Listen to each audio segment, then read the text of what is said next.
Bonjour messieurs, dames. Nous sommes de Bonjour à retour. tous. Voilà, je suis avec ma collègue Stéphanie Boschetti de l'ARS. Pour ma part, Patrice Thiriot, je fais partie du C2RC CAPSI au sein du GRAD. Et on a le plaisir aujourd'hui de pouvoir vous accueillir pour un webinaire consacré au domaine 1 de CARE, avec notamment le but de pouvoir répondre à vos questions. Et je laisse la parole à notre experte de la question, Stéphanie, qui va animer en fait ce webinaire.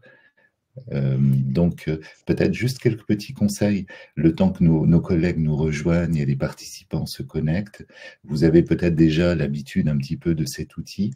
Vous apercevez en bas à droite de votre écran deux onglets, questions ou chat.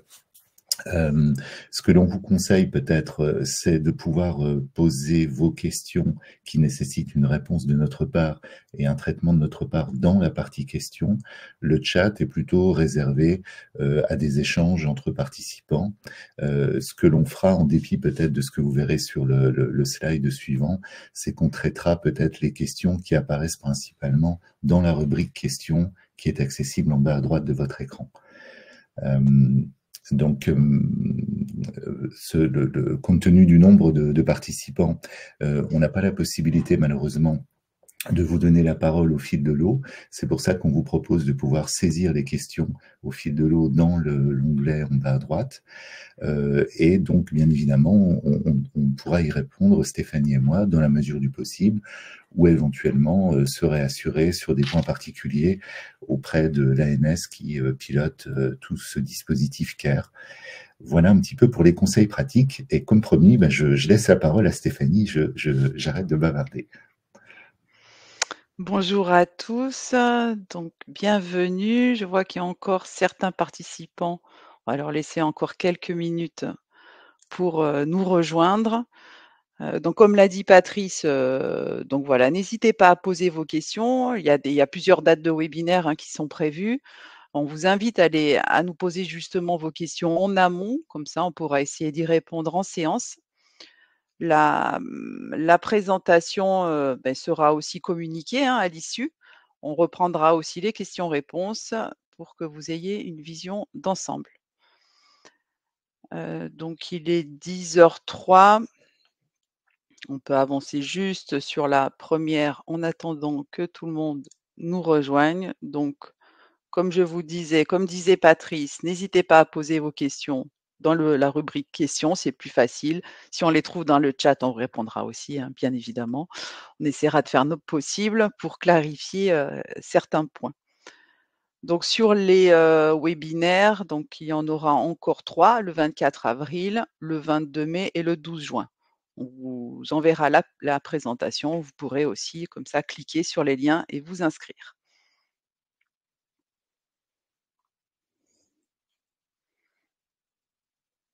Allez, on va commencer. Alors peut-être, comme tu l'avais indiqué, Stéphanie, le temps que nos derniers collègues se connectent, précisons aussi que le webinaire sera disponible en replay, donc vous pourrez le revoir de manière différée. Si quelquefois vous avez des points particuliers que vous souhaitez reprendre, là encore, à la fois vous aurez le support et le différé qui sera accessible de ce webinaire, mais également des 3 webinaires qui sont à l'écran et qui vous permettront, là encore, si vous ne pouvez pas être disponible à l'un ou l'autre, de pouvoir reprendre tout ça en différé. Voilà, ce qui permet tout doucement à nos derniers collègues de nous rejoindre. Et je pense qu'on peut tout doucement démarrer. Alors voilà le sommaire, donc l'ensemble des points qu'on souhaiterait aborder. Donc la présentation est longue, donc on ne va pas forcément s'appesantir et insister sur chaque diapo. Donc on vous invite à poser vos questions si c'est pas clair ou si vous avez besoin de précision. Dans tous les cas, on vous donne à l'issue de la présentation, vous verrez, il y aura aussi nos contacts. Donc n'hésitez pas à nous aussi solliciter entre webinaires. On vous répondra dans la mesure du possible. L'ANS est aussi disponible via un onglet, si vous connaissez le site de l'ANS, où vous pouvez contacter le support et peut aussi répondre à vos questions. Toutes les questions après sont publiées dans une FAQ qui est en ligne sur le site de l'ANS. L'ANS a également aussi prévu de faire des webinaires sur le D1 et puis on va l'aborder un peu, mais ça ne sera pas l'objet de cette session sur le D2. Alors sur le sommaire, donc on va revoir un peu le calendrier prévisionnel avec le planning d'atteinte des objectifs, les opérations de contrôle, en rappelant les objectifs, mais là vous les connaissez, donc on ira un peu vite, mais en précisant surtout les attendus. Tout ce qui est autour du financement des dépenses éligibles. On a eu beaucoup de questions sur les dépenses éligibles, donc on vous présentera quelques-unes pour lesquelles on est sûr qu'elles sont éligibles, les autres celles qui ne le sont pas. On parlera de la trame financière et puis on verra, j'ai fait quelques captures d'écran parce qu'il y a eu aussi des questions là-dessus, sur vraiment le mode opératoire, comment on utilise, comment on dépose les objectifs. Et de nombreux documents ont été mis à jour assez récemment par l'ANS. Donc, je vous invite à vous connecter de façon régulière sur le site. On les a mis en lien aussi là dans la présentation parce que, par exemple, la dernière mise à jour du guide des prérequis date d'il y a 2 jours. Donc, bon, à chaque fois, il y a quand même quelques petites précisions. On va les voir aujourd'hui. Patrice, je te laisserai de temps en temps m'interrompre s'il y a une question parce que comme ça, en fonction de la thématique que nous aborderons. Très bien. Merci.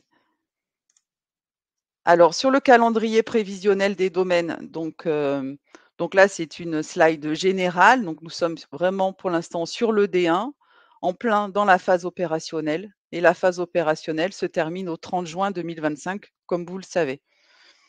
Comme je vous le disais précédemment, il y a un webinaire ANS qui est prévu le 11 avril de 14h à 16h, où là seront spécifiquement aussi traités tout ce qui est la part du calcul du budget dédié au numérique, parce que là c'est assez complexe. Donc ça, sur les dépenses éligibles. Donc je vous invite aussi à y participer, où il y aura aussi, vous pourrez poser vos questions et les réponses seront apportées en direct par l'ANS, si vous avez vraiment des points spécifiques. Donc là, sur le D1, il y avait un D1 bis qui était prévu. On n'a pas d'informations à date. Et ce D1 bis concernait surtout tout ce qui n'était pas embarqué dans les D1, les établissements non embarqués, comme les structures alternatives à la dialyse. Nous avons entouré le D2 parce que ça y est, on en a entendu parler, on attendait son lancement. Donc là, le lancement est imminent. Vous avez peut-être vu le communiqué de presse de l'ANS. Il y a un webinaire de lancement du D2 donc, par l'ANS le 24 avril de 14h à 16h. Vous pouvez aussi vous inscrire. Selon les dernières informations qui datent d'hier, donc on va attendre l'arrêté va paraître donc sous peu, donc probablement ce qu'on espère là à la fin du mois. Et la phase de candidature, pour l'instant, est envisagée sur les premières semaines de mai, l'ouverture des phases des candidatures. Donc voilà, donc ça, nous allons organiser dès le lancement officiel de l'ANS, nous organiserons aussi en région des webinaires consacrés au D2 pour tout ce qui est la phase de candidature pour vous présenter les prérequis et les objectifs.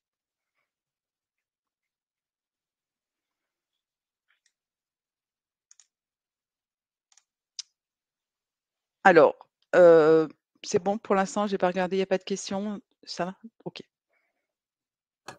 Non, pas de questions pour l'instant. Très bien.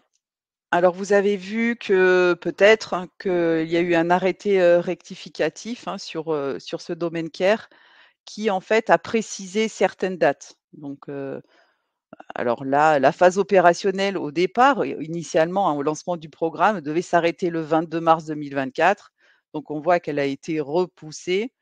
Et puis, donc, jusqu'au 30 juin 2025. Alors, la date, j'insiste encore à nouveau, de la date limite de dépôt des dossiers de déclaration des objectifs est au 30 juin 2025. Donc après ce 30 juin, il ne sera plus possible de déposer les objectifs. Vous le connaissez, souvent si vous avez participé à d'autres programmes, Open ou d'autres, en général, ce qui se passe, c'est que la plateforme après est fermé.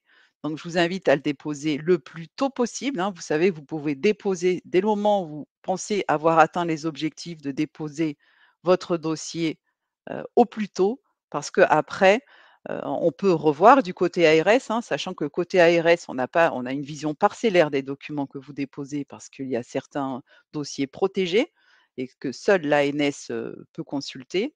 Mais en tout cas, on a cette première phase de vérification. Après, l'ANS va entrer dans des phases de contrôle. Si plus on se rapproche du 30 juin, moins il sera possible, bien évidemment, d'entrer dans cette phase d'échange avec vous. Il a été aussi, donc l'arrêté, hein, a aussi précisé, un point sur le D1O3 sur la date de réalisation de l'exercice de gestion de crise cyber. Donc, cet exercice de crise, donc là, on parle bien au sens de validation de l'objectif. Il doit être réalisé entre le 1er janvier 2023 et la date de dépôt des cibles, donc des objectifs, donc maximum 30 juin. Donc ça permet de répondre à l'objectif. Après, on échangera et on précisera pour tout ce qui est dépenses éligibles où là, on n'est pas sur le même délai, hein. Mais là, c'est vraiment pour ça. Donc ça permet aussi d'embarquer les établissements qui auraient fait, des exercices en, 2024 ou sur le début de l'année, 2025. En tout cas, ces établissements pourront répondre à cet objectif-là. Donc comme je vous le disais, il y a une nouvelle version du guide des prérequis et objectifs en ligne sur le site de l'ANS. Donc on en est à la V1.9, donc vous pouvez regarder si vous avez votre document sous les yeux, voir s'il est à jour. Bon, il date de 2 jours, voilà, donc où ces modifications-là sont intégrées. Alors, on a une petite question, Stéphanie, de Valérie, qui nous demande sur quelle plateforme finalement déposer les documents. Alors, je sais que tu l'abordes dans la présentation, mais on peut peut-être déjà dévoiler Oui. le sujet. Oui, on va l'aborder, enfin, mais alors il y a deux outils. Alors le 1er outil, l'outil, global, pour, CARE, c'est la plateforme eCare, ou que vous connaissez peut-être sous Convergence, où là, en fait, le référent qui a été identifié pour votre établissement, le référent CARE, a des accès. Si, ce référent-là a changé, bon, je vous invite à nous contacter, pour aussi, pour voir, mais c'est l'ANS qui ouvrira, cet accès-là. Donc si vous me dites ça, c'est que peut-être vous n'avez pas accès à cette plateforme-là, eCare, Convergence eCare, et qui permet de déposer les cibles, et vous avez aussi sur cette plateforme-là tous les modèles de documents à utiliser. Donc cette première partie, la plateforme eCare, vous avez aussi, bon, et ça on va parler d'un sujet qui fâche, hein, mais actuellement, en tout cas ce matin, il y a aussi la plateforme OSIS dans sa version 3, OSIS V3, qui a connu, des ratés, hein. On en paye tous les conséquences. Actuellement, elle est fonctionnelle, et là, il y a des formulaires à compléter qui sont dans OSIS V3, qui s'appellent Maturin, et qui permettent de répondre aussi à ces objectifs-là. Donc en fait, il y a 2 plateformes à utiliser, la plateforme eCare Convergence et OSIS V3 pour compléter les formulaires qui permettent d'atteindre les objectifs. Merci Stéphanie pour ces précisions. Et on a Camille qui nous interroge, si nous n'avons pas encore atteint les objectifs, est-il possible de déposer les premières pièces du dossier sans validation de celui-ci? Donc si je comprends bien Camille, c'est l'idée de pouvoir déposer au fil de l'eau un petit peu les pièces au fur et à mesure que les objectifs sont atteints, et de pouvoir valider au final, avant le 30 juin, le dossier pour éviter de faire ça à la dernière minute, entre guillemets, de devoir mettre les pièces en totalité en une fois. Je Alors, crois. alors ça, je l'ai pas testé. L'ANS demande à ce que toutes les pièces soient déposées en même temps. Bon, après, c'est déposer en même temps pour valider, parce que c'est vrai qu'il faut valider qu'une fois. Dans tous les cas, tant que c'est pas validé, personne ne peut le voir, donc ni du côté ARS, ni du côté ANS. Après, ça dépend de quelles pièces vous souhaitez, vous évoquez. C'est peut-être, là, vous attendez peut-être les rapports des audits, hein, possiblement. Mais si, vous avez la trame financière, si vous avez déjà complété les formulaires au OSIS V3, de toute façon, là, il y a rien à déposer à part les avoir complétés, en tout cas dans OSIS. Donc je ne sais pas en fait si c'est possible parce que nous les accès, ils sont pas les mêmes de notre côté. Donc je ne sais pas si vous avez vous pouvez toujours essayer de voir si c'est possible de déposer quelque chose sans valider, qu'après il est sauvegardé. J'espère que l'outil fonctionne comme ça, mais là, hélas, j'ai pas cette visibilité-là. En tout cas, ne validez pas. Ça, c'est tant que tout votre dossier n'est pas complet. Parce que l'ANS, quelque part, dit il n'y a pas vraiment de phase de discussion et de phase contradictoire. Bon, dans tous les cas, si vous avez validé, moi je vois qu'il manque une pièce, je reviendrai vers vous en disant votre dossier est incomplet et ça permet de rouvrir votre dossier et de déposer les pièces manquantes. Donc Oui. c'est pas très grave parce qu'on va dire il y a le premier filtre du côté ARS en fait. Voilà. Pour compléter tes propos, Stéphanie, j'ai cru comprendre hier, parce que là encore, on a capté l'information au fil de l'eau avec auprès de l'ANS, j'ai cru comprendre, mais je pars sous ton contrôle, Stéphanie, que l'établissement peut effectivement déposer des documents et qu'il y a une phase où ils doivent valider pour que ce soit visible par l'ARS régionale et qu'ensuite ça puisse être transmis à l'ANS. Donc ça militerait en faveur de la possibilité peut-être de pouvoir déposer au fil de l'eau des éléments. Mais comme dit Stéphanie, peut-être à tester, Camille, si vous avez l'occasion. Et n'hésitez pas peut-être à nous faire un retour, parce que de notre côté, Stéphanie, en tout cas, elle a la vision ARS, et du coup, elle n'a pas les trames, les écrans que vous avez, vous, en tant qu'établissement. Donc, on est un petit peu à l'aveugle, donc on est vraiment preneur aussi de votre retour et de l'utilisation que vous en faites. Oui, d'ailleurs, si d'autres participants ont testé, hein, je vous invite à partager aussi votre expérience hein, dans le chat, par exemple. Euh, Comme ça aussi, on aura l'information de notre côté.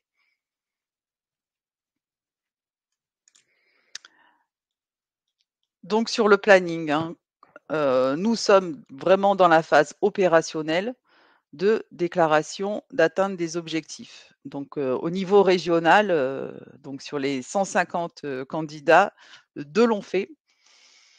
Donc, on est encore loin du compte. Donc, je vous invite, hein, si vous êtes prêts, si vous pensez être prêts, à ne pas tarder. C'est pas grave, hein, si ça s'il manque des éléments, ou on entrera dans une phase d'échange. Mais voilà, de pas trop attendre parce que c'est vrai que ça va vraiment ensuite se bousculer et on n'aura plus de phase d'échange possible. Donc 2 établissements, ces 2 établissements-là, bon, il manquait des éléments. Voilà, pour le coup, donc on est dans une phase d'échange. Voilà. Un du côté, ANS et l'autre du côté ARS parce que les dossiers n'étaient pas complets.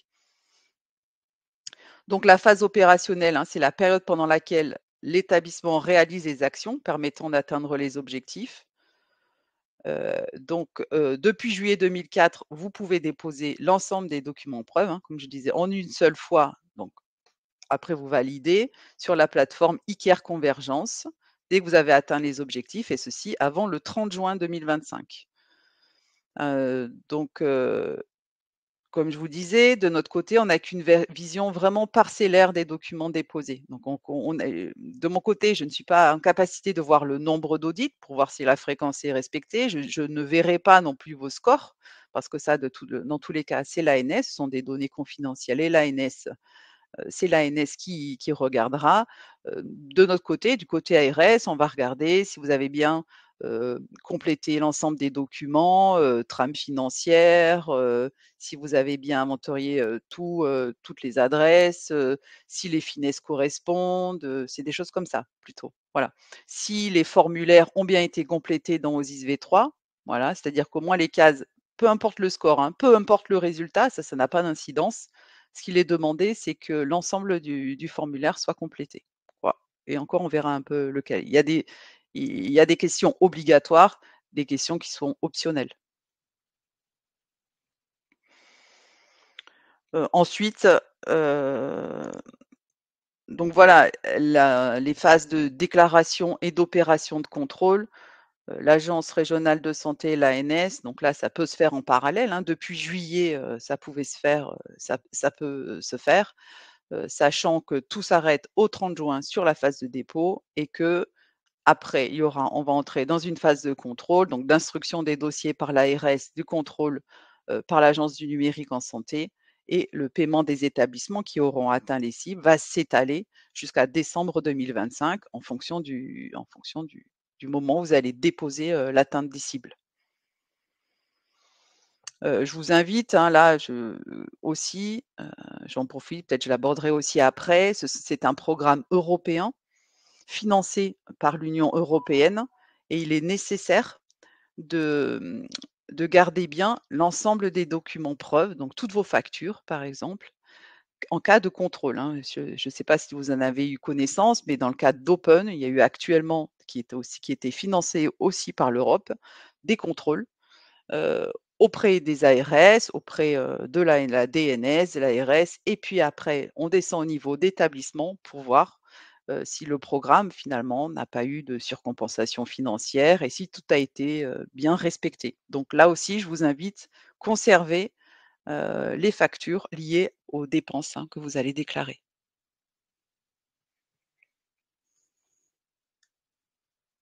Est-ce que c'est OK? On peut continuer? Oui, on avait des petites questions auxquelles j'ai répondu. OK. Euh, du coup, on avait Laurent qui nous faisait remarquer sur le site convergence-santé.gouv.fr, effectivement, le guide des prérequis ne semble pas avoir été mis à jour. On est encore sur une ancienne version 1.7 et je me suis permis de remettre dans le chat le lien Très bien. vers la base documentaire du site de l'ANS sur lequel là vous allez trouver à coup sûr les dernières versions et avec des dates de fraîcheur qui sont toutes récentes. Donc n'hésitez pas à utiliser ce lien et c'est celui auquel on fait référence dans le cadre de la présentation. Mais en tout cas, merci Laurent pour la remarque. On va faire remonter l'info auprès de l'ANS pour qu'ils synchronisent les documentations. Et on avait Sophie qui nous demandait, elle a pu vérifier que OSIS V3 était à nouveau opérationnel. Ah, c'est une bonne Je nouvelle alors. Voilà. Donc, je sais que Stéphanie l'avait constaté aussi de son côté ce matin. Donc, c'est une bonne nouvelle et on croise les doigts pour que ça dure un petit moment. Et d'ailleurs, là, on vient d'avoir un message de la DNS qui dit que le service OSIS a repris. Voilà, à l'instant. Donc, pour ceux, bon, si on reste juste 2 minutes là sur, même pas 2 minutes sur OSIS, mais ceux qui ont déjà complété dans OSIS, donc c'est une chose. Si demain, parce qu'on ne peut pas préjuger là de de la durée, on espère qu'il est stable, s'il n'y a plus accès, demain, parce que ça ne fonctionne plus, si vous avez déjà tout complété dans OSIS, V3, hein, les formulaires, sachez que l'ANS, dans tous les cas, récupérera et analysera ces données. Vous n'avez pas non plus, à compléter, par ailleurs, parce qu'on abordera en cas d'OSIS, de non-fonctionnalité d'OSIS V3 et si vous n'avez rien complété, vous avez à votre disposition un fichier Excel. Il est un peu lourd, donc c'est vrai que c'est quand même aussi beaucoup plus facile de compléter dans OSIS V3. Voilà. Alors, si on rappelle les objectifs, donc là, vous les connaissez, ces objectifs sur, les audits, d'annuaires établissements, la maîtrise de l'exposition internet, les exercices cyber, l'auto-évaluation, le calcul de la part du budget numérique dans le budget et un critère, un objectif spécifique au GHT. Donc cela, normalement, vous devriez les connaître. On va juste regarder quelques spécificités. J'espère que vous voyez, parce que c'est peut-être un peu petit, en tout cas pour moi ça l'est, mais voilà. Où là, on va parler des différents objectifs et un peu des dernières modifications, des dernières précisions.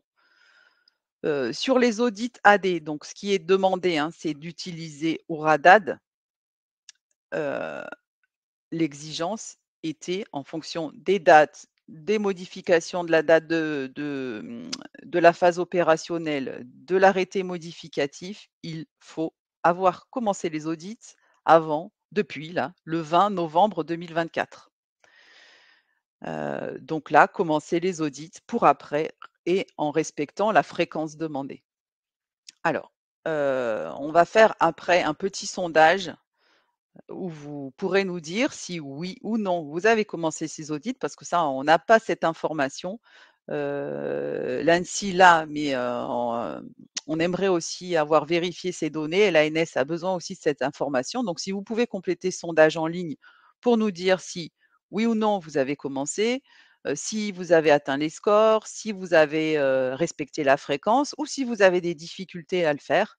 Et dans ce cas-là, là aussi, on aimerait que vous nous partagiez cette information pour pouvoir le remonter au niveau national. Parce qu'il semblerait qu'au niveau national, bon, ben, certains établissements ne soient pas au rendez-vous. Donc pour ça, on a besoin d'avoir cette donnée-là pour aussi le porter et essayer d'avoir une vision, quoi, une action en fait régionale pour qu'on puisse décider au niveau national, quelles adaptations éventuelles pourrait y avoir. Donc il y a ce sondage et puis en fin de webinaire, il y aura aussi un formulaire qu'on vous proposera de compléter pour avoir des informations, supplémentaires. Donc cet audit, les audits AD avec Auradad et l'intervalle entre 2 audits doit être entre 45 jours minimum et 60 jours. Donc je vous invite à les faire déjà tous les 45 jours, mais il faut vraiment respecter ce délai-là. Le dernier audit doit dater de moins d'1 mois au moment du dépôt. Il doit être conforme, hein, aux attendus. Et voilà, donc donc l'importance, hein, c'est de respecter la fréquence imposée et c'est vraiment l'outil Auradad. Donc pour ça, il fallait s'inscrire sur le club, SSI de l'ANSSI, et j'espère que vous l'avez fait.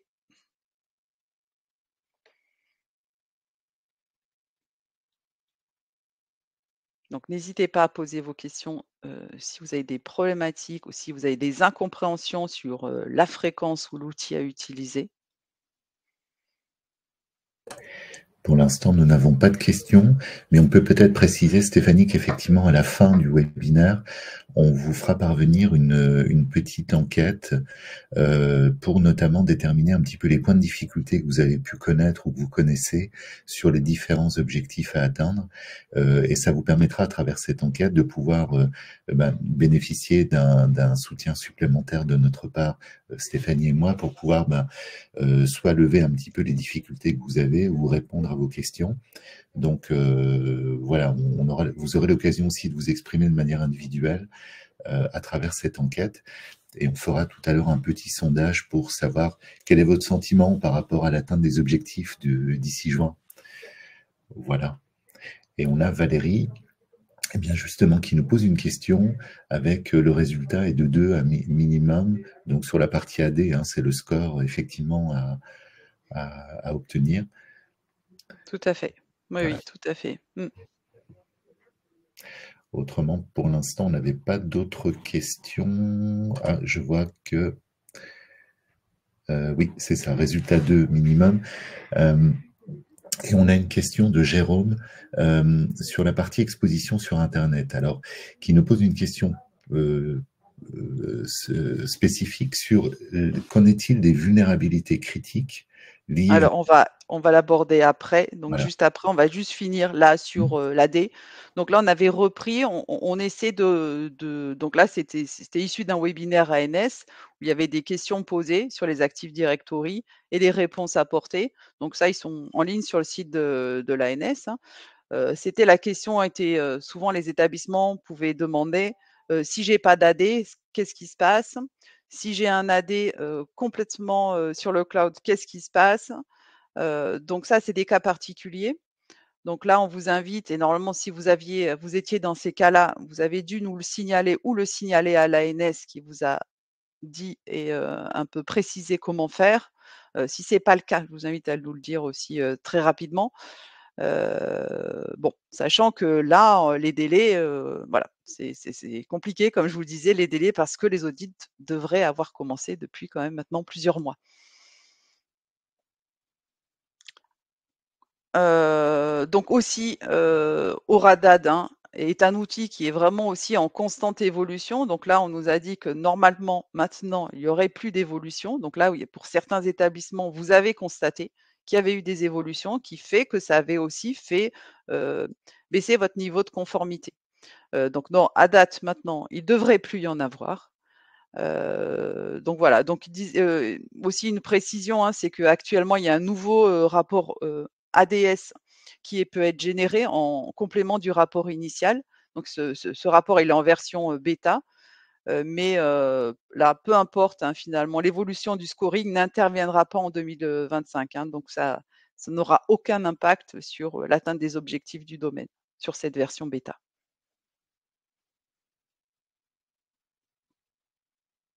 Alors, si on poursuit sur l'exposition Internet, l'exposition Internet, donc là, vous pouvez utiliser le service Silène de l'ANSSI pour les premiers audits, pas pour les 2 derniers, hein, donc ça, c'est important. Pas les 2 derniers qui doivent être réalisés sur une plateforme industrielle. Donc Silène, ça fonctionne. Silène est mensuel, donc OK, donc ça, c'est accepté. La fréquence mensuelle est aussi considérée comme conforme si vous utilisez Silène. Si vous utilisez une plateforme industrielle, là, pareil, les délais entre 45 jours et 60 jours maximum. Donc tous les cas, toujours inférieur à 60 jours, mais entre 45 et 60 jours, ce qu'il est demandé. Donc là aussi, il convient de respecter la fréquence imposée. À nouveau, j'insiste sur le fait, les 2 derniers audits ne doivent pas être réalisés via Silène, mais sur une plateforme industrielle. Donc là, si vous avez des questions sur Silène, hein, il nous a été aussi dit, pour qu'on vous informe d'avant de solliciter le club SSI, c'est de consulter la FAQ relative à Silène, hein, vous le voyez en bas de votre écran, regardez cette FAQ-là et vous aurez probablement la réponse à vos questions. Le petit diagramme, donc très schématique, que vous pouvez voir en haut du diaporama, c'est pour vous dire que finalement, si vous n'êtes pas encore inscrit sur une plateforme industrielle, on vous invite à le faire très, très, très rapidement. Parce que finalement, il ne reste plus que 6 semaines. Parce que le temps que vous identifiez le prestataire, que vous contractualisez, que vous lancez le premier audit, en espérant qu'il soit conforme, que avec l'intervalle de 45 jours, entre 45 et 60, hein, mais on vous invite à le faire à 45 parce que le temps de production du rapport, le temps parfois de réalisation des audits, si vos établissements concernent, si vous êtes un GHT par exemple, il y a plusieurs établissements, on vous invite à le faire dès 45 jours pour avoir ensuite le deuxième audit pour déposer les éléments avant le 30 juin. Donc finalement, il ne vous reste plus que 6 semaines pour contractualiser. Donc, je vous invite à le faire très, très rapidement parce qu'il faut trouver aussi le prestataire qui vous convienne, hein, qui réponde aussi au cahier des charges de l'ANS, hein. C'est important ça. C'est-à-dire que vous ne pouvez pas non plus le choisir comme ça. Le cahier des charges de l'ANS est en ligne sur le site. Il doit répondre aux exigences pour aussi que vos rapports d'audit soient conformes aux attendus. Alors, je pense à la question de Jérôme, qui finalement va concerner, ça va être presque, on en est presque là, plutôt même là.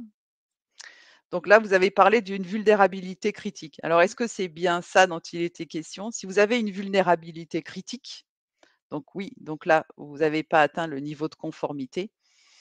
Et après, ça dépend de la vulnérabilité critique, hein. Donc l'ANS a vraiment insisté sur ce nouveau cahier des charges ANS et qui dit aussi aux prestataires, qui impose aux prestataires de devoir rentrer dans une phase de discussion avec le RSSI de l'établissement. C'est-à-dire que cette vulnérabilité critique n'est pas forcément non plus exploitable. Donc là, c'est une phase d'échange et de discussion avec tous les justificatifs au regard qui permet de dire c'est quand même acceptable. Donc je ne sais pas si c'était ça, mais Le point de difficulté que relevait Jérôme, c'était effectivement une vulnérabilité critique qui concernait en fait le site institutionnel de l'établissement, mais lié à un hébergeur sur lequel visiblement il n'y a pas de prise particulière. Ce que l'on peut proposer à Jérôme, c'est de revenir vers lui pour pouvoir répondre de manière plus particulière, parce que la vulnérabilité, j'imagine qu'elle est liée plutôt à l'infrastructure de l'hébergeur et pas à la structure du site web, parce que dans ce cas-là, il y aurait deux niveaux de réponse. Si c'est effectivement le site web institutionnel qui lui-même est vulnérable, là, du coup, c'est peut-être à ce moment-là une configuration qui est à la charge et à la main de l'établissement. Mais ce que je comprends dans la question de Jérôme, c'est plutôt certainement lié à l'infrastructure de l'hébergeur qui crée un point de vulnérabilité. Alors, pour pouvoir répondre de manière précise, ce que l'on va faire, Jérôme, on va revenir vers toi pour pouvoir te redonner des éléments sur cette partie-là. On avait une question aussi additionnelle liée à la maîtrise d'exposition. Jérôme qui nous demande où trouve-t-on la liste des prestataires pour les audits via la plateforme industrielle. Alors, je me permets de donner une première réponse. C'est une bonne question. On nous la pose souvent. Malheureusement, à ce jour, il n'y a pas de liste qui a été établie de manière formelle par l'ANS. C'est vrai que là encore, l'ensemble des régions avaient milité en faveur du fait de pouvoir identifier un certain nombre de prestataires et de pouvoir les mettre à disposition des établissements. Malheureusement, c'est pas le cas.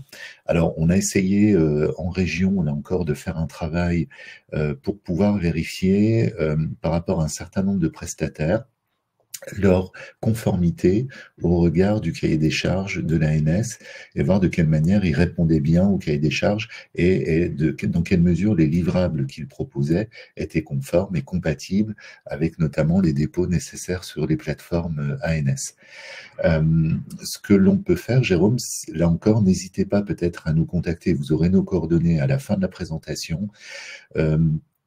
On n'a pas vocation, ni l'ARS ni le GRAD, à être prescripteur d'une solution plutôt qu'une autre.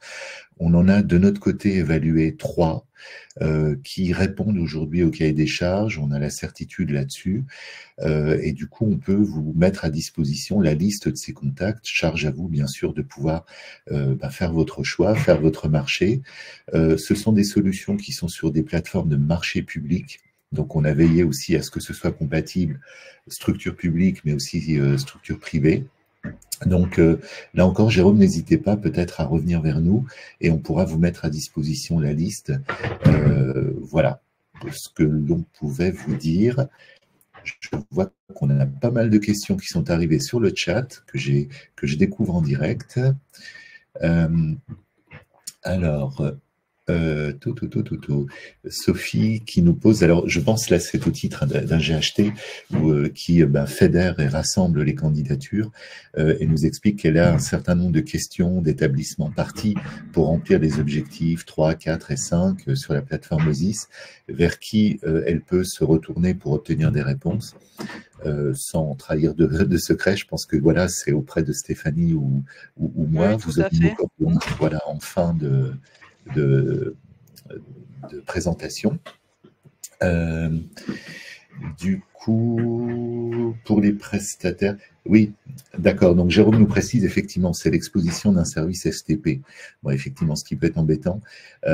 Jérôme, on revient vers toi pour voir de quelle manière on peut traiter la question, quitte à se réassurer auprès de l'ANS. Romain qui nous propose que pour les prestataires, de son côté, il a eu 2 propositions. Un prestataire Cyberwings et une autre d'Orange Cyberdéfense. Donc là encore, il y a pléthore effectivement de prestataires qui essaient d'investir un petit peu le domaine. Assurez-vous simplement qu'ils sont conformes au cahier des charges.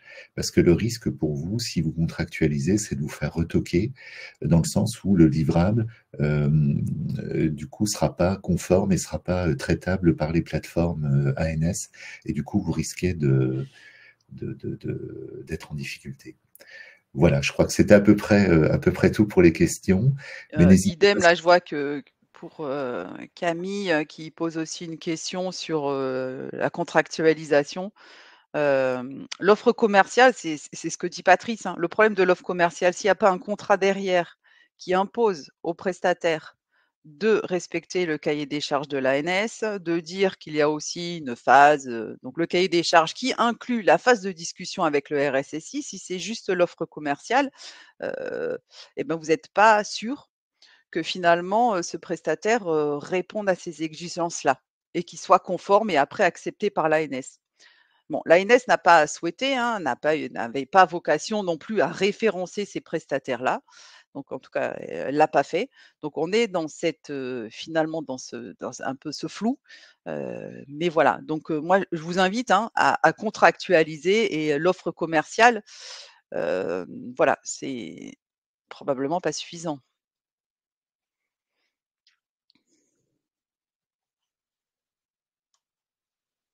C'est bon? On peut avancer? Ouais. Donc là, on était sur certaines questions, hein, qui ont pu nous être posées aussi, par exemple sur les audits d'exposition, internet. Donc, quelles adresses IP doit-on fournir? Donc là aussi, c'était aussi en regard, hein, de la question de Jérôme. Donc vraiment, l'établissement doit fournir toutes les IP des systèmes qui relèvent de son activité.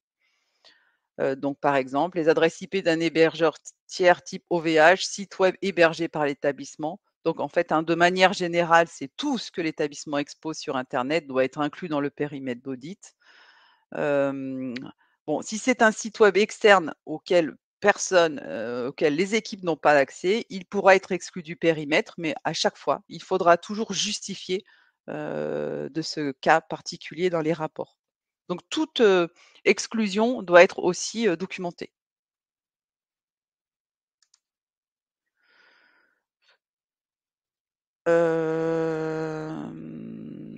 Donc ça Je me oui, permets, pardon. Oui, Stéphanie, de revenir. oui. Tu en as parlé, mais c'est vrai que cette phase contradictoire que vous pouvez avoir aussi avec votre prestataire, qui va notamment détecter peut-être des sous-domaines ou des adresses IP qui n'étaient pas dans la trame initiale, comme le dit Stéphanie, comme le précise l'ANS, il y a cette phase de discussion. Euh, Notamment sur des vulnérabilités par rapport à des protocoles non sécurisés, du HTTP ou des choses comme ça. Le fait qu'à un moment, il y a un port, le port 80, le port HTTP qui soit exposé, mais qui fait une redirection vers un port protégé de type HTTPS, donc un port 443. Là, du coup, c'est légitime que le port 80 reste exposé, et du coup, c'est pas une vulnérabilité critique en tant que telle, mais souvent, les prestataires ou les solutions industrielles remontent ça comme un point critique. Euh, donc, cette phase d'échange, de discussion avec le prestat pour faire ensemble la cotation du risque, elle est importante pour éviter que, en fait, le prestat de bonne foi pense remonter une vulnérabilité, mais simplement vous pouvez lui expliquer que c'est juste un routage qui se fait. Enfin, dans l'exemple que je vous donnais, c'est souvent les choses qui reviennent. Donc, cette phase d'échange et de discussion, elle est importante. Elle fait partie des engagements aussi contractuels qu'a le prestataire dans le cadre du respect du cahier des charges. C'est-à-dire si dans le contrat que vous avez établi, et ça permet de confirmer aussi le point que nous posait Camille, il est vraiment important, du moment qu'il respecte le cahier des charges, c'est-à-dire il s'engage à avoir ce débat contradictoire avec vous et à prendre en compte les remarques. Voilà, c'était juste ce point sur lequel je me permettais d'insister. C'est souvent des éléments importants. Donc là, il y avait une question, hein, sur quel type de vulnérabilité, est bloquante pour atteindre, l'objectif. Donc c'est vraiment une vulnérabilité de niveau critique, donc qui est rouge.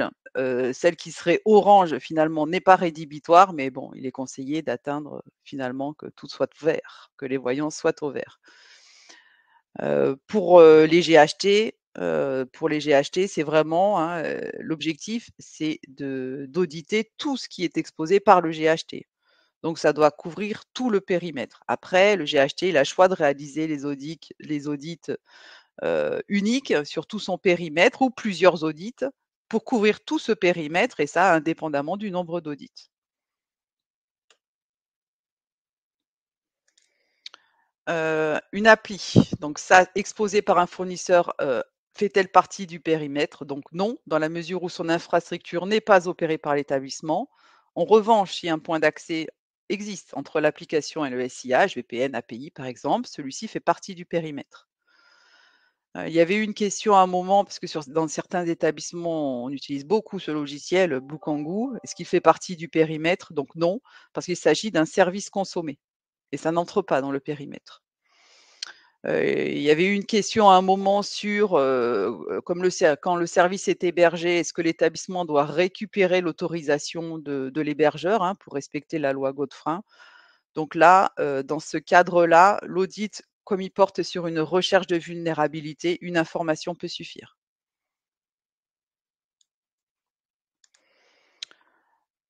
Donc là, on a parlé, hein, de cette nécessaire discussion entre RSSI et prestataire, qui est en plus inclus dans le cahier des charges. Les rapports à déposer sur ICARE Convergence, donc c'est tous les rapports. Donc ça peut être là, quand on parle de l'exposition internet, c'est tous les rapports Silène, plus les 2 derniers audits qui respectent la fréquence demandée et qui permettent, hein, qui soient conformes, à l'atteinte des objectifs. Donc n'hésitez pas, hein, vous pouvez déposer tous les rapports, qu'ils soient conformes ou non, les 2 derniers devront être conformes. Alors attention aussi, hein, il nous a été signalé que les rapports d'audit, hein, qui ont été faits, via l'ANSSI, via le club SSI, ils ne sont disponibles que 6 mois, sur le portail. Après, ils sont plus accessibles, donc on vous invite à les télécharger pour en disposer.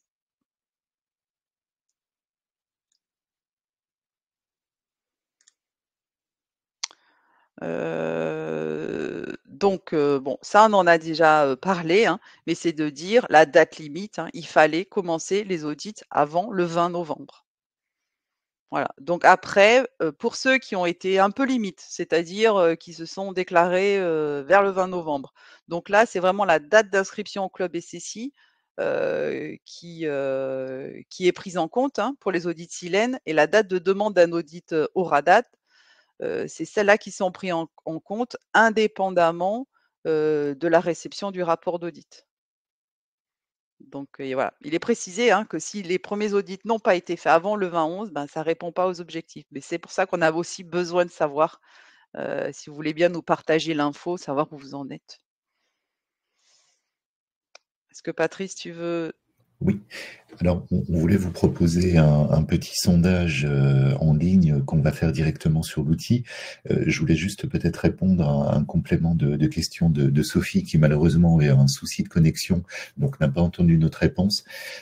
Pour mémoire, c'était les questions autour des établissements partis qui se tournent vers les GHT support pour pouvoir remonter, ou les établissements pour pouvoir remonter les questions. C'était auprès de qui se tourner pour avoir des réponses. Donc la réponse qu'on avait fait avec Stéphanie, Sophie, c'était de dire de nous contacter, Stéphanie ou moi, pour que on puisse vous apporter le soutien nécessaire, et vous aurez nos coordonnées, des adresses mail à la fin de la présentation, et y compris sur le support. Donc là encore, n'hésitez pas à nous contacter pour avoir de l'appui. Alors, hop, je vois que donc Sophie nous remercie, mais pas de souci, c'est avec plaisir. Et Pour Camille, Pierre-Loïs, comme on le disait, on n'a pas de liste de plateformes industrielles, hein, parce qu'on peut pas, nous, mettre en avant, certains industriels, que ça soit l'ARS ou le GRAD. En revanche, du côté de Patrice, Capsi, il peut donner, il peut, on va dire, donner, quelques noms, mais l'objectif, c'est qu'on ne peut pas conseiller ou d'autres. Alors vous voyez dans le chat, là, certains de vos collègues ont pu partager, certains noms, l'objectif étant qu'ils respectent toujours le cahier des charges. Voilà. Alors voilà, ce que l'on va vous proposer, vous devriez peut-être voir apparaître sur votre écran un sondage. Je ne sais pas si c'est le cas, si c'est visible par chacune et chacun d'entre vous, notamment où on vous demande est-ce que vous avez réalisé vos premiers audits ADS et exposition sur Internet avant le 20 novembre 2024. Alors, on est sur des sondages anonymes, hein, bien sûr. L'idée, c'est juste d'avoir à peu près une idée de qui est dans les clous au regard des participants, pour justement adapter un petit peu le niveau de réponse et le niveau d'accompagnement de notre côté. Est-ce que c'est bien visible pour chacune et chacun d'entre vous? Si vous pouvez nous faire une petite réponse. dans le chat.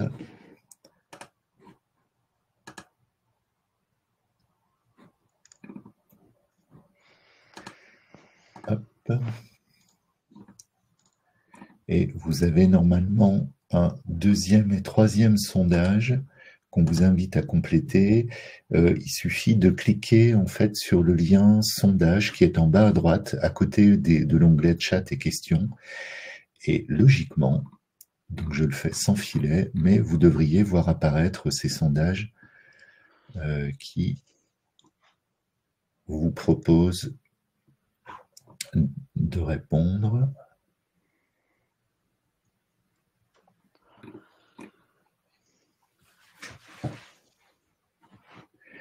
Je ne sais pas si c'est visible. Non, Valérie nous dit que ce n'est pas visible. Bon. Jérôme et Jérôme. Nous avons deux Jérôme. Oui, donc... D'accord.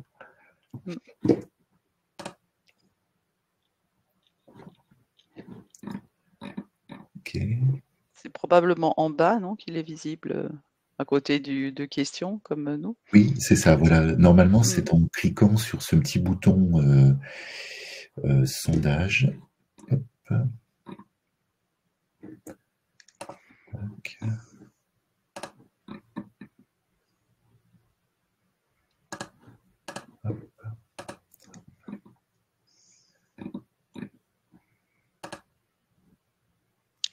Alors, voilà. oui, tu as pu un petit peu voir, ouais. Oui, on a un certain nombre de votes, en tout cas merci. Alors, déjà, peut-être collectivement, hein, pour nos collègues qui sont présents, sur la question au regard de la date du 30 juin, est-ce qu'ils ont le sentiment aujourd'hui de pouvoir atteindre les objectifs? On a 64% des participants qui nous indiquent que oui, je pense avoir atteint au moins 90% des objectifs attendus. On a 25% qui nous disent non, en fait, je serai seulement à 50%. Ce qui est intéressant, c'est que bon là, on n'a pas de collègues qui nous disent non, voilà, je jette l'éponge et je ne serai pas au rendez-vous du 30 juin. En tout cas, ça milite en faveur du fait de pouvoir, et c'est l'objectif de ce webinaire et du questionnaire qu'on vous fera parvenir juste après, de pouvoir personnaliser l'accompagnement sur cette dernière ligne droite d'ici juin pour voir les points de difficulté et pouvoir vous aider et travailler avec vous à quatre mains pour pouvoir vous permettre d'atteindre les objectifs attendus. L'autre élément, pour les audits ADS, on a 90% de nos collègues qui participent, qui nous disent qu'ils ont respecté les fréquences requises pour réaliser les audits. Donc c'est déjà une bonne nouvelle et ça milite là encore en faveur de l'atteinte des objectifs. Et on a 100% des répondants qui nous disent avoir réalisé les premiers audits avant le 20 novembre 2024. Donc c'est plutôt des bonnes nouvelles, même si voilà, il y a cette nécessité de pouvoir appuyer vos efforts et vous accompagner. Et c'est bien l'objectif que l'on a avec Stéphanie et on reviendra vers vous. En tout cas, merci pour vos réponses. Merci à vous. Alors, pour avancer sur les exercices d'exercices de gestion de crise, donc là, il faut avoir réalisé, pour répondre à l'objectif, en tout cas, un exercice de crise cyber au sens finesse PMSI entre le 1er janvier 2023 et la date de dépôt de déclaration d'atteinte des cibles. Donc 2022, 2023, 2024, jusqu'au moment où vous allez déposer vos cibles. Tout ça, ça vous permet de répondre à l'objectif. Donc cette donnée-là est en fait à compléter dans OSIS V3. S'il n'est pas disponible, comme je vous disais, il y a un fichier Excel qui est mis à disposition, mais vraiment uniquement s'il n'est pas disponible. Et comme on le disait là, il l'est. Donc, en fait, c'est la case du formulaire Mathurin SSI qui est nommée CPT2. Donc ça, cette case-là est obligatoire et ça vous permet de compléter et de répondre à l'objectif, voilà, des temps attendus que vous deviez avoir fait un exercice de gestion de crise entre ces dates-là. d'ailleurs, à ce sujet, il y a aussi un webinaire qui est organisé par l'ANS qui va présenter ces exercices de gestion de crise sur la partie V2. Patrice, je te laisse après, du coup, ta partie. Merci Stéphanie. Effectivement, c'était rappelé la nécessité de pouvoir réaliser un exercice de crise cyber. On vous a remis d'ailleurs en lien l'instruction que vous avez certainement vu passer de janvier 2025, qui rappelle et en tout cas qui valide maintenant cette obligation d'exercice annuel pour tous les établissements sanitaires. Jusque-là, on était encore sur un mode qui était un mode un petit peu incitatif. Là, on est vraiment sur quelque chose qui est obligatoire et qui va faire partie également des éléments référentiel HAS qui sera évalué, vérifié par les auditeurs, auditrices, avec une difficulté qu'on avait bien perçue. Autant en 2022-2023, on avait eu la chance collectivement au national d'avoir des financements qui nous avait permis de prendre en charge pour vos établissements les exercices de crise qui ont été réalisés. Bon, là, ce n'est plus le cas. Ce que l'on a mis en place avec l'ARS et le GRAD, c'est la possibilité de pouvoir vous accompagner sur la formation de référents ou de référentes d'établissement sur l'animation des exercices de gestion de crise. On a travaillé avec les collègues de l'ANS pour créer ce qu'on appelle des kits d'exercices de crise qui permettent de créer des chronogrammes, des scénarios d'exercices en autonomie. Et l'objectif des formations qu'on met en place avec Stéphanie et les collègues de l'équipe CAPSI, c'est de pouvoir en fait vous former à l'utilisation de l'outil et à l'animation des exercices. Alors, c'est une formation qui est faite par notre collègue Camille de l'équipe CAPSI, que vous avez peut-être déjà rencontré ou avec qui vous avez été en contact dans le cadre des premiers exercices 2022-2023. Elle vous forme à l'outil, mais aussi il y a une phase pour les premiers exercices que vous faites en autonomie où on travaille à 4 mains avec vous et Camille est là pour être en soutien et pouvoir co-animer avec vous l'exercice. Donc ça permet tout doucement de s'autonomiser et l'ambition c'est de vous permettre de pouvoir, pour les années qui viennent, gérer vous-même vos scénarios d'exercice et pouvoir les animer en autonomie, partant de l'idée que c'est une obligation et que ça fera partie un petit peu du travail des équipes des RSSI, des équipes qualité et des directions d'établissement qui, au même titre qu'il y a des exercices d'évacuation, des exercices incendie, devra mettre en place cet exercice de gestion de crise numérique. Donc, vous avez à l'écran, et ce sera accessible sur le support, vous pourrez vous inscrire à des sessions. Je crois qu'on en a encore une dizaine là pour l'instant. Donc vraiment, on vous incite à suivre cette formation qui est en distanciel, mais qui vous permettra de pouvoir vous autonomiser, de prendre en charge ces kits qui seront disponibles et pour lesquels, comme le disait Stéphanie, on aura une présentation du national qui aura lieu le 1er avril 2025. Donc qui présentera dans une grand-messe nationale un petit peu ces kits d'exercice, mais n'hésitez pas surtout à rejoindre la session dédiée à vos établissements qui permettra de prendre en charge tout ça. Voilà pour cette partie-là. Alors, je vais apporter une précision maintenant. Bon. Avec le financement. Donc, comme je vous disais, pour répondre à l'objectif, il faut avoir réalisé un exercice de gestion de crise entre le 1er janvier 2023 et la date de dépôt des cibles. Ça, c'est pour répondre à l'objectif. Après, un exercice peut être quand même financé pendant cette période-là par le programme CARE. Alors, pas dans toute la période, mais c'est la période qui est considérée où sont prises en compte les dépenses. Donc, on considère les dépenses éligibles, c'est celles qui ont commencé après la parution de l'arrêté, c'est-à-dire le 22 mars 2024, jusqu'à la date de dépôt des cibles. Donc, si vous avez ou si vous envisagez de réaliser un exercice de gestion de crise entre le 22 mars 2024 et le moment de la date de dépôt d'atteinte des cibles, cet exercice-là peut être déclaré dans les dépenses et est éligible. Donc pas ceux de 2023, pas ceux d'avant mars 2024. S'ils ont été déjà financés par ailleurs par un autre système, on ne peut pas vous le financer 2 fois, bien évidemment.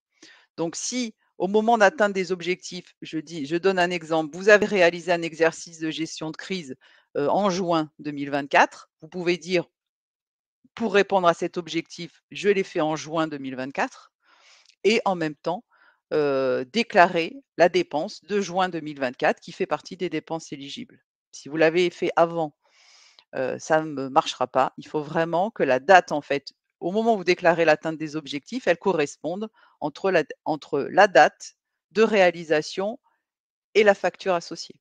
Alors, je ne sais pas si j'ai été claire, mais c'est vrai que ça, il y a eu une tolérance là-dessus. Jusqu'à présent, ces exercices-là n'étaient pas pris en charge. Mais là, ils le sont, mais tout autant. Ils étaient réalisés entre le 22 mars 2024 et la date de dépôt des cibles. N'hésitez pas à poser vos questions, j'apporterai des précisions si j'ai pas été claire là-dessus.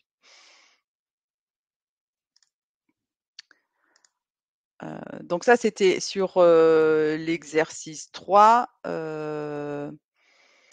sur, l'objectif 3, donc ça, c'est bon, on a parlé, de ces exercices-là, hein, donc réaliser ces exercices au sens finesse, PMSI.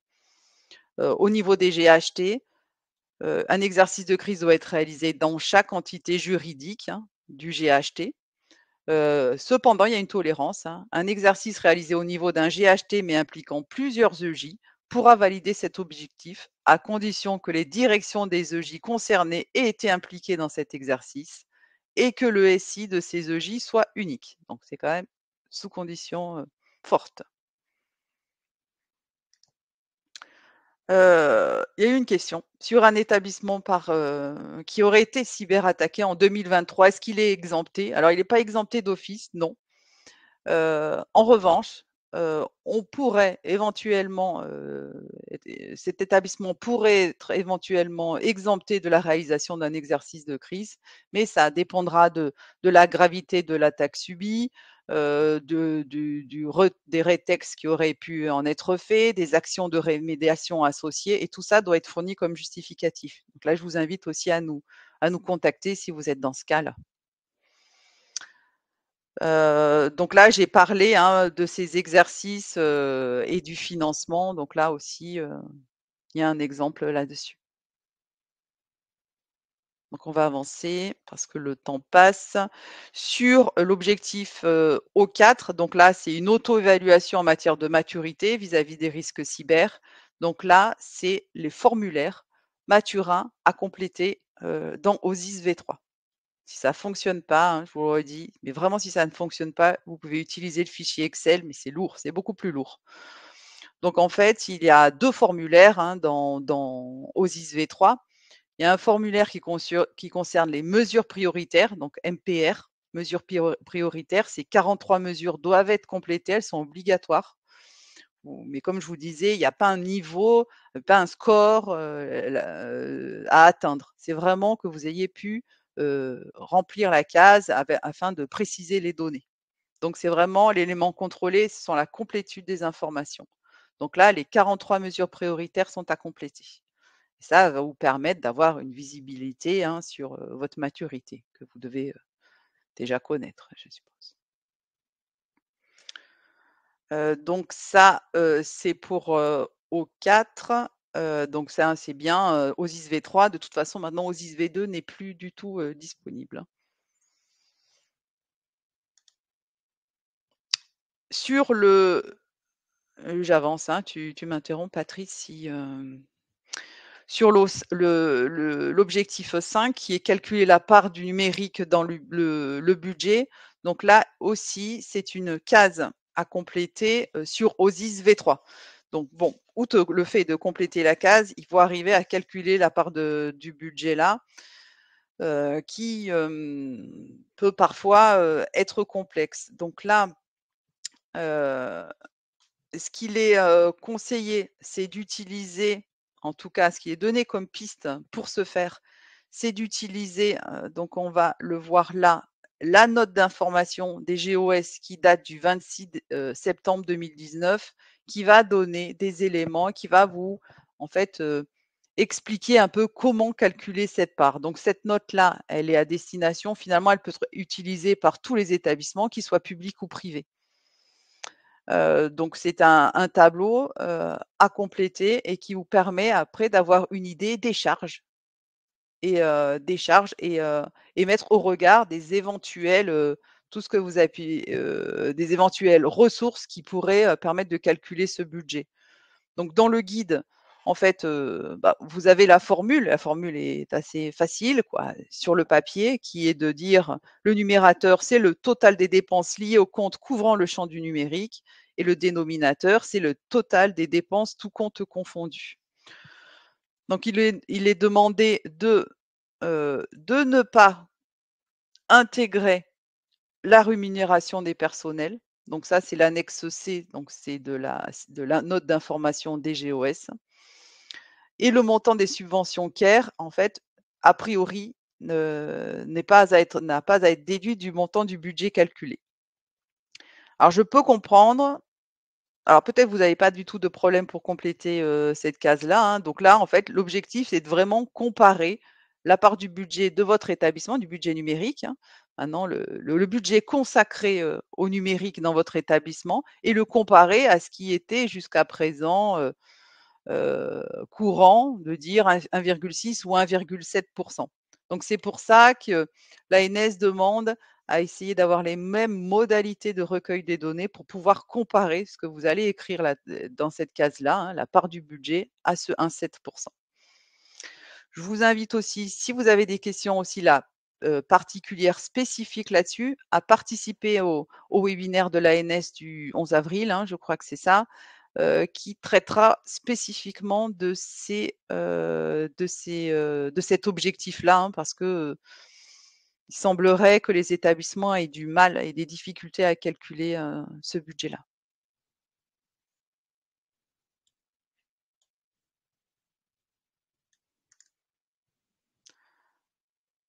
Oui, donc l'année de référence à utiliser est bien l'année 2023, hein, pas 2024, 2023, pour, calculer cette part-là.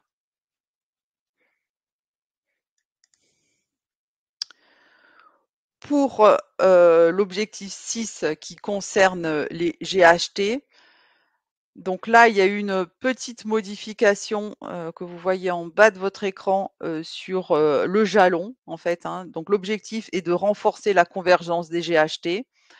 Pour ça, il va y avoir des éléments à fournir qui est une trajectoire de convergence avec un planning associé. Sachant que c'est ça, c'est ce qui a été précisé dernièrement. Un premier jalon de mise en œuvre est fixé à 18 mois après le dépôt d'atteinte des objectifs, hein, dans le planning que vous allez, élaborer. L'objectif, hein, n'est de pas être convergent, hein, c'est pas ça, mais c'est vraiment d'avoir une trajectoire de convergence. Donc en fait, là, il y a 3 documents qui sont demandés, qui sont pardon, je les ai marqués, plus tard. Il y a 3 documents, mais qui peuvent être, regroupés en un, qui vont concerner cette trajectoire de gouvernance, cette trajectoire de convergence, pardon, la gouvernance, l'équipe projet, le planning, donc on va le voir un peu après. Donc il y a pas d'architecture cible, hein, d'AD, hein, qui est imposée. C'est vraiment, l'objectif est de tendre vers une convergence. Si vous avez déjà un AD déjà convergé, eh ben, écoutez, très bien. Ça vous permet, vous avez atteint l'objectif, et vous devrez, aussi, l'expliquer comme, en tant que justificatif, hein, pour l'atteinte des cibles.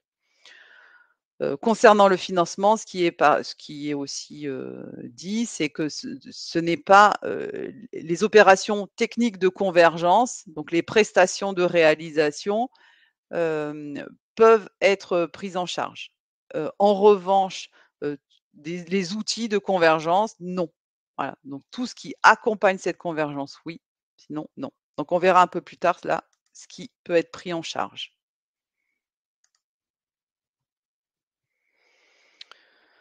Donc, quelles sont les dépenses éligibles? Qu'est-ce qui peut être financé?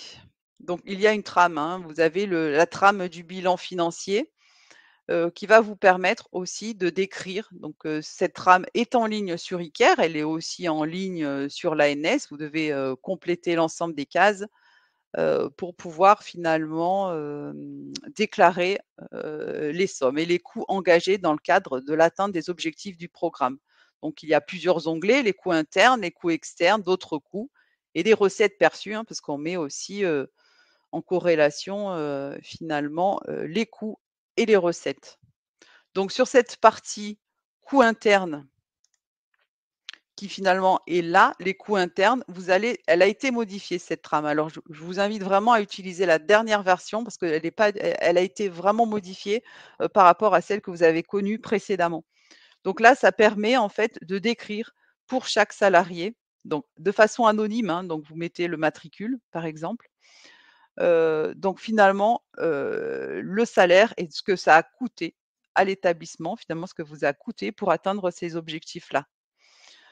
Il est demandé de transmettre aussi un récapitulatif de paye pour tous les salariés concernés, pour chaque exercice impacté. Cette partie-là, hein, comme je vous le dis, sera aussi abordée en webinaire par l'ANS le 11 avril. Alors, il y a aussi ces documents-là, si vous pensez que c'est confidentiel et que si, alors, ce qui est un peu plus complexe, mais ça, c'est à voir dans votre organisation interne. Le référendaire, si l'établissement ne souhaite pas que le référendaire de votre établissement, donc si la direction ne le souhaite pas, par exemple, communiquer ces éléments, il y a une possibilité de déposer ces documents-là et de les protéger par un mot de passe et de la mettre sur la plateforme Iker. Donc, le référendaire ne le verrait pas, l'ARS ne verrait pas ces éléments et en fait, si c'est la direction de votre établissement qui ne souhaite pas le faire, il a possibilité, d'envoyer le mot de passe directement au DAF de l'ANS, hein. Parce que certains établissements en disant: «Non, mais nous, on n'a pas envie que tout le monde, ait une visibilité de ces infos-là, ni que ça soit à l'intérieur de l'établissement pour le référentiaire, ni pour l'ARS». Donc l'ANS donne ces possibilités-là de transmettre ces documents malgré tout, mais de façon finalement, confidentielle pour le référendaire et pour l'ARS. Donc ça, tout ça est expliqué, hein, sur la nouvelle trame, hein. Si vous accédez à la nouvelle trame, ces éléments-là sont aussi précisés, cette trame financière. Est-ce que c'est OK pour, tout le monde? Donc j'espère, hein, que vous avez eu bien connaissance de tous ces nouveaux documents qui ont pu évoluer. On demande à chaque fois, hein, pour, l'objectif 1, pour l'objectif 2, pour la trame financière, d'utiliser les modèles. Donc les modèles sont disponibles sur la plateforme Iker et sur le site de l'ANS et ils ont évolué. Donc les financements éligibles, hein, tout ce qui, les financements et les dépenses éligibles, donc c'est vraiment d'une matière générale, hein. C'est toute dépense qui contribue à l'atteinte des objectifs du domaine. Donc toute dépense qui concourt directement à la remédiation ou à la détection immédiate d'éléments nécessitant la remédiation est éligible. Donc toutes ces dépenses-là sont éligibles. Il y a quand même donc des précisions à apporter pour un outil qui nécessiterait un abonnement. Donc cela peut rentrer dans le cadre, tout autant que cet abonnement, en fait, que les dépenses liées à cet abonnement sont aient eu lieu à partir du 22 mars 2024, date de publication de l'arrêté, jusqu'à la date de dépôt de l'atteinte des cibles, donc maximum le 30 juin 2025. Donc cet abonnement, il sera pris en charge, il doit être déclaré et pris en charge au prorata temporis de la durée du domaine. Pour qu'une dépense elle soit recevable, il faut que le bon de commande et la facture soient datés donc dans la période, comme je vous le disais, 22 mars et la date de déclaration de l'atteinte des objectifs. Si, le bon de commande, finalement comprend une date antérieure à la publication de l'arrêté, si la commande a été réalisée avant, en fait, hein, alors le candidat doit fournir un bon de commande ou une facture qui précise que la date de démarrage des travaux est postérieure à la date de publication de l'arrêté, donc du 22 mars. Les attestations ne sont pas acceptées comme document preuve. Donc là, il y a eu beaucoup de questions sur ces abonnements-là. Donc oui, c'est possible, mais vous voyez, c'est vraiment prorata temporis et que tout soit bien pendant cette phase opérationnelle, 22 mars, à la date de dépôt de déclaration d'atteinte des objectifs.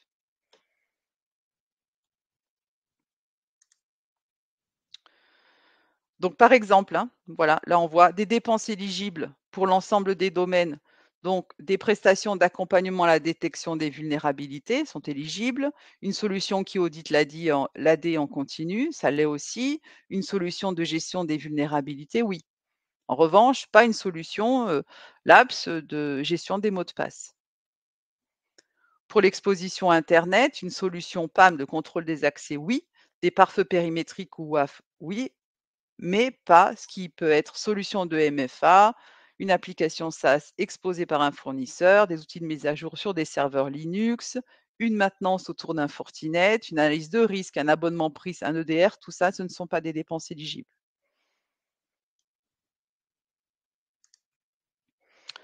Pour la gestion de crise, l'exercice de gestion de crise, donc des frais liés à des exercices de gestion de crise, RH ou prestataire, on a dit oui, mais on insiste, hein, toujours pareil, il faut que ça soit bien dans la période de la phase opérationnelle.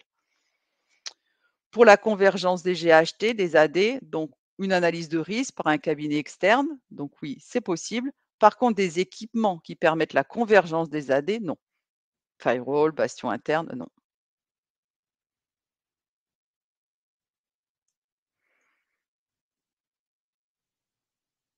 Tout est OK? Bon, Pas de questions pour l'instant. Tout pas de semble questions. clair. Très bien. Donc là, c'est pour ceux qui ne savaient pas comment finalement se où déposer les objectifs. Donc, ils font se connecter à la plateforme et à votre compte ICARE. Et après, vous allez avoir finalement un menu déroulant où tous les objectifs vont apparaître. Donc là, le D1O1, donc ça, c'est une capture d'écran hein, de ICARE.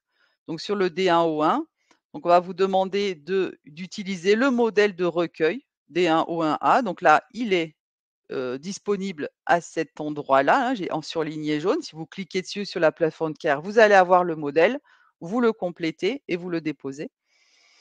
Et puis, vous allez devoir déposer l'ensemble des pièces, donc les rapports, de façon sécurisée. Et pour cela, vous allez utiliser un conteneur Z. Donc, il y a un guide d'utilisation. Et là, vous allez déposer l'ensemble de vos pièces.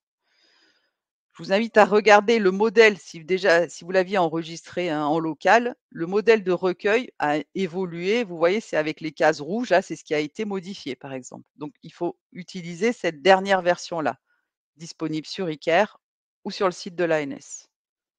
Donc après, ça va se passer toujours sur le même modèle. Hein. Là, on était sur le 1. Là, sur le 2, c'est pareil, une autre trame à utiliser, donc, qui est disponible sur ICARE. Vous complétez les cases, vous le déposez une fois complété, plus vous téléchargez les rapports dans le conteneur Z et vous les déposez ici.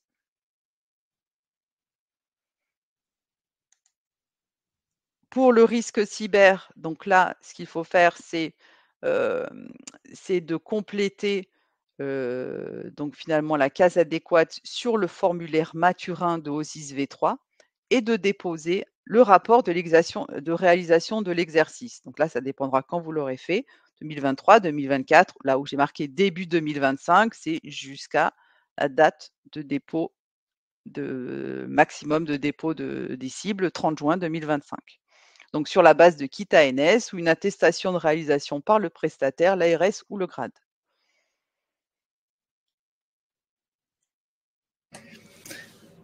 Alors Valérie Oui, nous posait une pardon. question Oui. en disant est-ce qu'on doit compléter l'intégralité du D1?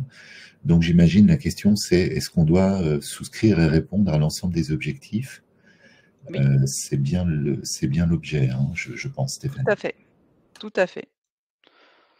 Donc oui, pour atteindre les objectifs du programme CARE D1, il faut que tous les objectifs soient atteints. Donc il faut répondre à tout, cocher les cases aussi, hein, vous engageant à dire que vous avez aussi complété et atteint les cibles. Donc oui. Et on avait Jérôme qui remarquait à juste titre que du coup les abonnements souscrits pour les audits de vulnérabilité de surface exposée, qui souvent sont des engagements sur 12 mois minimum, du coup seraient pris en compte en termes de prorata temporis tel que tu l'expliquais, Stéphanie. Oui, c'est Donc ça. pour une partie. Prorata, voilà, une partie pendant la phase opérationnelle. Donc, Ouais. je ne sais pas quand est-ce que vous les avez commencés, mais c'est vraiment entre le 22 mars et la date de dépôt date indicible. Sachant que l'ambition, en tout cas je crois que la volonté derrière aussi, c'était de faire en sorte que cet exercice ponctuel qui se fait dans le cadre du domaine 1 de CARE, il devienne pérenne et que ce soit presque intégré au même titre qu'on aura maintenant les exercices de crise, c'est d'avoir cet audit permanent des vulnérabilités exposées sur Internet. Donc c'est vrai que ça devient presque une dépense permanente pour l'établissement. Et peut-être, Jérôme, ça peut être intéressant de l'intégrer du coup dans le budget SSI de l'établissement du GHT, au même titre que les budgets pour les exercices si vous vous faites accompagner par des prestats extérieurs ou des choses comme ça. Mais en tout cas, tout doucement, ça correspond en tout cas au souhait de monter en maturité de l'ensemble de nos établissements sanitaires et médico-sociaux. Et en tout cas, c'est être déjà en avance sur ce qui va nous être demandé dans NIS 2. NIS 2, la fameuse directive qui impose un seuil minimum de sécurité, il y a ces audits de vulnérabilité. Donc, quelque part, on n'aura pas le choix, il faudra les mettre en place et les financer. Voilà, c'était juste un point complémentaire. Alors c'est vrai que ces audits-là, c'est aussi, si vous avez en tête l'instruction du 22 janvier 2025, apparaissent aussi comme une obligation pour les établissements à mettre en œuvre, au même titre que les exercices de gestion de crise et la complétude des éléments dans OSIS. Donc tout ça, ce sont des points qui sont listés aussi dans l'instruction récemment parue.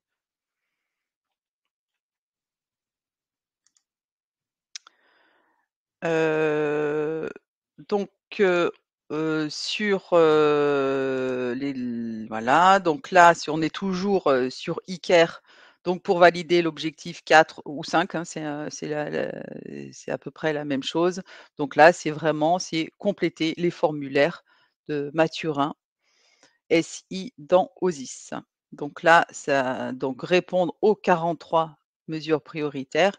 Et sur la part calculer le budget du numérique, là, ce sont des cases qui sont sur l'autre formulaire, parce qu'il y en a deux, CPT1 et CPT12. Donc là, ça vous permet de répondre à l'objectif, de compléter, parce que nous, c'est ce qu'on va regarder, là, pour le coup, côté ARS, que ces cases-là ont bien été complétées.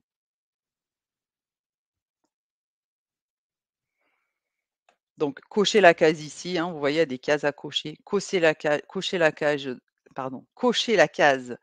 dans ICARE, plus compléter les formulaires Mathurin dans OSIS V3.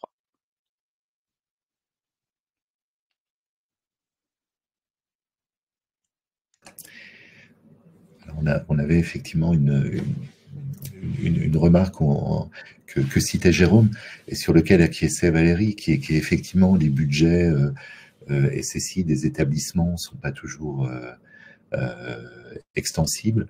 Donc ça, c'est vrai qu'il y a ce point de difficulté. Il y a aussi maintenant la nécessité dans les budgets d'intégrer et d'avoir une part minimale consacrée à la sécurité des systèmes d'information. En tout cas, c'est des éléments qu'on a bien en tête. Et sur lequel on essaie à la fois au niveau de l'ARS et du GRAD de pouvoir apporter du soutien à travers des solutions mutualisées financées par l'agence et par le GRAD. Je pense par exemple à des solutions comme Bluefiles, des outils de sensibilisation. Donc rien n'interdit de réfléchir pour les prochaines années à d'autres modèles. Et en tout cas, on aura l'occasion de revenir vers vous pour pour justement voir de quelle manière on peut avoir un appui, d'autant plus qu'effectivement, cette instruction ministérielle de janvier que citait Stéphanie impose des trajectoires maintenant permanentes, et c'est vrai que ça nécessite aussi d'avoir une réponse régionale et peut-être un soutien, mais en tout cas, on a bien en tête ces éléments et sachez qu'on y travaille au quotidien. Alors, c'est vrai aussi que c'est, donc, en fait aussi une des volontés de l'ANS, hein, donc après je ne connais pas, vraiment vos fonctions, peut-être, la des participants, des SI, RSSI, RSI, voilà. C'était aussi une volonté de l'ANS de dire: «Bon alors le budget consacré, il est à quelle hauteur?» C'est pour aussi valoriser cette action-là, c'est-à-dire aussi valoriser vos actions et aussi peut-être vous appuyer dans vos actions au quotidien pour dire, oui, bah, le budget, bah, finalement, je ne sais pas, il est de 1, il est de 2 et de 3, je ne sais pas, mais c'est pour essayer aussi de montrer que maintenant les investissements doivent faire partie aussi de ces budgets-là, des investissements, SI, SSI, des budgets des établissements. Donc c'est pour appuyer aussi, cette démarche-là, hein. Sachez que l'instruction, voilà, du côté ARS, en tout cas le DG ARS a envoyé, je ne sais pas si vous en avez eu, connaissance, mais le DG ARS a envoyé un courrier à vos directions avec une note associée, heu, expliquant un peu et mettant en avant ces nécessités, ce besoin, hein, contre la cybermenace aussi, d'augmenter en sécurité vos systèmes d'information, en appuyant sur l'instruction et en mettant aussi en avant, le grade et l'équipe CAPSI dont Patrice, fait partie intégrante, qui est là pour vous accompagner, dans la mesure du possible, hein, pour, finalement, améliorer, vos systèmes et pouvoir mieux les protéger quoi, en tout cas. Voilà. L'ANS, de son côté aussi, c'est pour ça que sont là aussi ces programmes de financement, hein, que ça soit sur, Care ou sur Open, par exemple, hein, quand on parle de l'alimentation de mon espace santé, c'est pour appuyer les établissements, pour avoir des financements complémentaires pour finalement atteindre ces objectifs. Alors oui, c'est pas suffisant, comme vous le dites, hein, sur un abonnement, là, ça va être au prorata, ça permet d'aider et d'essayer d'enclencher en tout cas les démarches, quoi.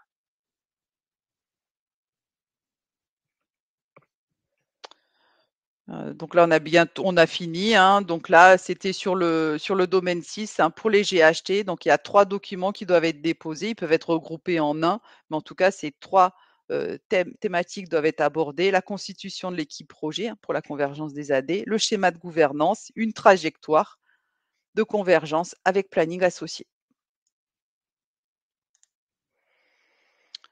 La trame financière, on l'a vu auparavant, hein, c'est celle qui a été, présentée. Donc vous devez déposer cette trame financière complétée et puis vous avez un onglet qui s'appelle synthèse des frais engagés. Donc cet onglet-là doit en fait, heu, être signé, par 2 personnes. Donc pour les établissements publics, leur donateur, le trésorier payeur ou l'agent comptable et pour les établissements privés, le DAF, l'expert comptable. Et donc ce document doit être mis, donc on aura la trame du bilan financier et cette synthèse en PDF signée, qui sont les documents attendus pour atteindre les objectifs. Donc l'espace documentaire, hein, là on vous parle, donc les documents sont présents sur la plateforme ICARE, mais sont aussi sur le site de l'ANS, hein. Vous allez trouver l'ensemble de ces documents-là. Donc là, le dernier, par exemple, document de saisie champ OSIS, c'est si OSIS n'est pas disponible, vous avez le fichier Excel là, que vous pouvez utiliser. La nouvelle trame de l'état financier pour la déclaration de l'atteinte des objectifs. Et puis, vous avez les modèles. Modèle de recueil D1 au 1A, le modèle de recueil D1 au 2A. Donc disponible ici, plus sur ICARE. Donc là, les personnes ressources, vous voyez nos coordonnées, donc à Patrice et à moi. Pour voilà, pour toute, difficulté, pour toute question, n'hésitez pas, on est là pour ça et puis, voilà, la date approchant, on fera tout pour répondre au mieux à vos questions et pour pouvoir relayer certaines difficultés, au niveau national.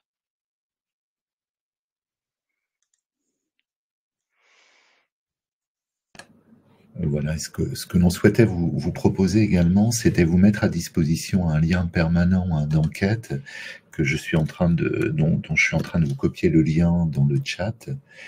En fait, on vous invite avec Stéphanie à y répondre. Vous verrez, c'est une enquête qui vous permet en fait de pouvoir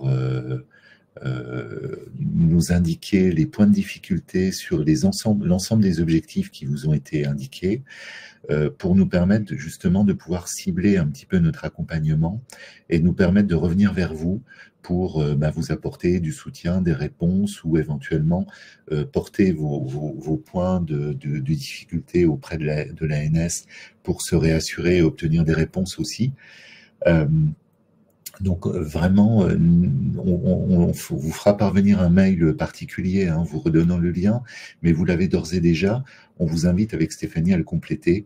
Les réponses nous parviennent directement à Stéphanie et moi, et on revient donc vers vous pour pouvoir atteindre ensemble et avec vous passer cette ligne d'arrivée du 30 juin dans les meilleures conditions et vous permettre d'avoir les financements qui sont légitimes pour soutenir vos actions dans le cadre du domaine 1 de CARE.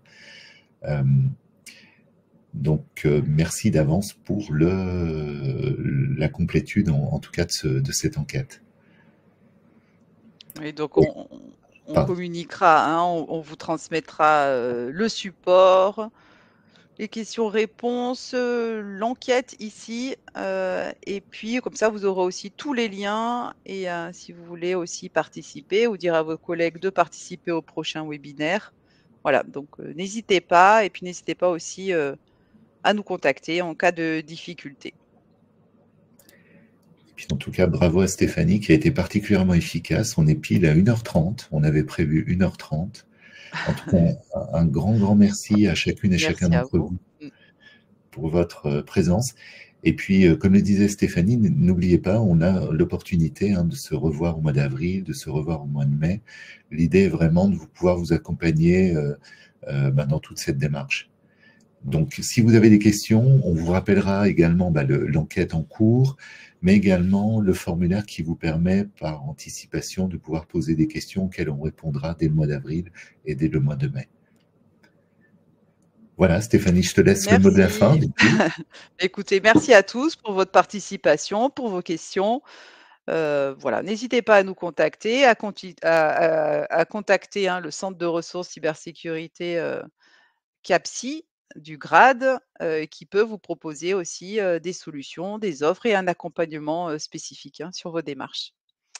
Merci à tous et bonne journée, à bientôt. Bonne journée à tous. Bonne journée Stéphanie. Bonne journée.